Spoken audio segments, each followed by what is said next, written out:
মধ্যবিত্ত নিম্ন মধ্যবিত্ত ফ্যামিলির এই দুরকম ফ্যামিলির মধ্যে তোমরা যারা পড়ো বা এর মধ্যে যারা স্টে করো, তাদের জীবনে আমার মনে হয় সব থেকে বড় আকাঙ্ক্ষিত বস্তু একটা সরকারি চাকরি পাওয়া, একটা গভর্নমেন্ট জব, যে জবের মধ্যে দিয়ে নিজেকে একটা বিরাট বড় জায়গায় দাঁড় করানো যায়। অন্তত তার কাছে, তার জীবনের কাছে, অন্তত আমার কাছেও সেরকম মনে হয়। তো সব কিছু মিলিয়ে একটা ধারণা তোমাদের মনে আসা উচিত যে জীবনে কিছুটা সময় আসে যখন তোমার উচিত হবে সম্পূর্ণ মূল্যবোধের পরিচয়টুকু দিয়ে পারফর্ম করে সর্বোত্তম গতিশীল অবস্থায় থাকা। আর এটা যারা করতে পারে না তারা কিন্তু সেই স্তরে উপনীত হতে পারে না।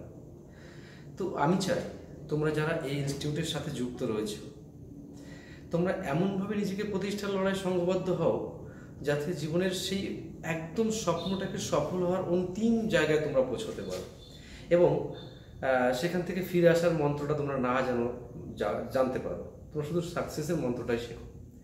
কারণ আমাদের সেই ছোটোবেলার কথা একবার মনে করে দেখো তো, মা বাবা বা অন্যরা আমাদের কতটা হেল্প করেছে শুধুমাত্র পড়াশোনা করার জন্য। আমরা বুঝিনি যে আমরা কেন পড়াশোনা করছি। আস্তে আস্তে বড় হয়েছি, তারপরে মনে হয়েছে যে আমাদের একটা ইনকাম সোর্স দরকার, কিভাবে করব।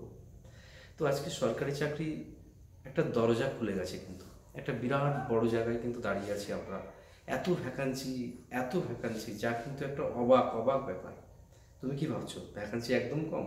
তাহলে তোমার বাবা, তোমার ঠাকুরদা এবং তোমার বাড়ির বয়স্কদের কাছে একবার তুমি চিন্তা করে দেখো তো, এরকম ভ্যাকান্সি আর কোথাও কোনো কালে তারা শুনেছেন কিনা।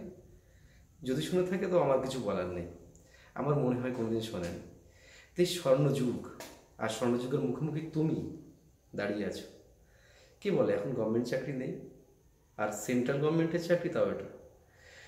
তো যদি তুমি চাকরির জন্য লড়তে শুরু করেছো, তাহলে মনে হয় এটাই তোমার জীবনের একটা বিরাট ইম্পর্ট্যান্ট পিরিয়ড, যেখানে দাঁড়িয়ে তুমি তোমার সম্পূর্ণ স্বপ্নটুকু ভীষণভাবে একটা জায়গায় দাঁড় করাতে পারবে।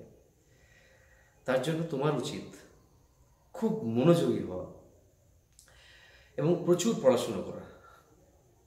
শুধু পড়াশোনা, জীবনের সেই সব সুন্দর বিকেলগুলোকে একদম জীবন থেকে মুছে ফেলো। তোমার জীবনে অনেক সুখময় টাইমগুলোকে একদম ডিডাকশান করে দাও লাইফ থেকে। একবার ভেবে দেখো তো, যদি পড়তে হয় ভালো করে পড়বো, আর না হলে পড়বো না, এই নীতি নিয়ে চলো। এটা আমার মনে হয় একটা খুব বারবার কথা বলা, তোমরা অনেকবার শুনেছো আমার কাছ থেকে কথাগুলো, আবার বলছি। তাই নিজেকে প্রাউড ফিল করো যে তুমি এত ভ্যাকান্সির মুখোমুখি দাঁড়িয়ে আছো, আর এর মধ্যে তুমি তো একটা ভ্যাকান্সি মাত্র তোমার দরকার, অনেকগুলো ভ্যাকান্সির দরকার তোমার তো নয়। তাহলে এত ভ্যাকান্সির অপশন তোমার হাতে রয়েছে। একদম চরমভাবে শুরু হোক আজ থেকে তোমার চলা। কেন বেকার, কেন টাইম তুমি নষ্ট করছো?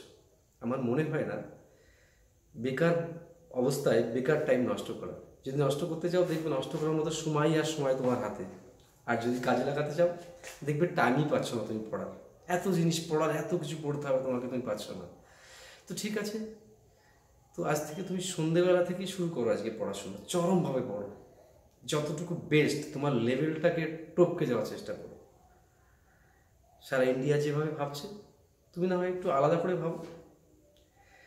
সেই মুহূর্তগুলো তারা যেভাবে এনজয় করছে, ফিল্ম দেখে, এফবি করে, হোয়াটসঅ্যাপ করে, ইত্যাদি ইত্যাদি, মিটিং করে, ডেটিং করে, তো তুমি একটু ডিফারেন্স ওয়েতে হাঁটো। যদি ডিফারেন্স ওয়েতে না হাঁটতে পারো, তাহলে কি হবে? তাহলে যেটা হবে সেটা হচ্ছে তুমি কিন্তু আর ওই মুহূর্তগুলো, আনন্দঘন মুহূর্তগুলো জীবনে আর খুব কম পেতে পারো। কেননা জীবনে যখন স্ট্রাগল করার দরকার, তখন মানে স্ট্রাগলটা খুব জোর দিয়ে করা উচিত। কিন্তু উপায় নেই আমাদের। তুমি যদি আজকে বিশাল বড় ঘরের, কোটিপতি ঘরের ছেলে মেয়ে হতে, তাহলে তোমাকে আমি এই কথা বলতাম না। আজকে তোমাকেই বলছি। আমি বলছি এই কারণে, একটু ঘুরে দাঁড়ানোর মনে হয় টাইম এসেছে। হাতের কাছ থেকে এত ভ্যাকান্সি চলে যাবে, তুমি এটা মেনে নিতে পারবে ইন ফিউচার? যখন কর্মক্ষেত্রে, কর্মসংস্থানে এরকম ভ্যাকান্সি লট বেরোতে থাকবে, তোমার বয়স পেরিয়ে যাবে একদিন, তুমি হয়তো বিজনেস করে অনেক বড় হয়ে যেতে পারবে, বাট সরকারি চাকরি তো নাও পেতে পারো। তাই যখন যা করার দরকার, তখন সেটাকে মন দিয়ে করো, আঁকড়ে ধরো বিশালভাবে। আরে এনার্জি তো তৈরি করতে হবে। আমি তো বলি চাকরি পাওয়ার জন্য বিরাট মেরিটের দরকার হয় না তো। চাকরি পাওয়ার জন্য একটা পারফর্ম করার মন চাই শুধু, জেতার জন্য একটা মেন্টালিটি চাই, আর না হারার একটা মানসিকতা চাই। হারবো কেন? জেতার জন্য লড়াইয়ে নেমেছি, জিতবো, এটা হচ্ছে ফাইনাল কথা। আমি বলছি খুব সহজভাবে, কিন্তু করেও তো দেখিয়েছি। তাই তুমি পারবে না কেন?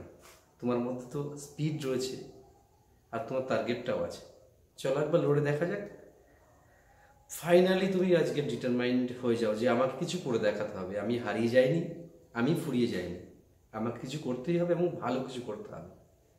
দিস ইয়ার 2019 এবারই ঘুরে দাঁড়ানোর টাইম।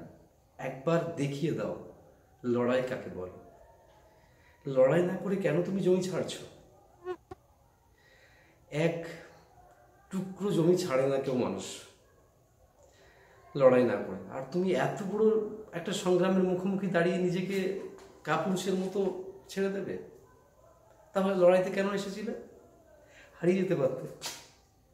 যাও, সুন্দর বিকেলগুলো উপভোগ করো, তুমি সুন্দর সকালগুলো উপভোগ করো।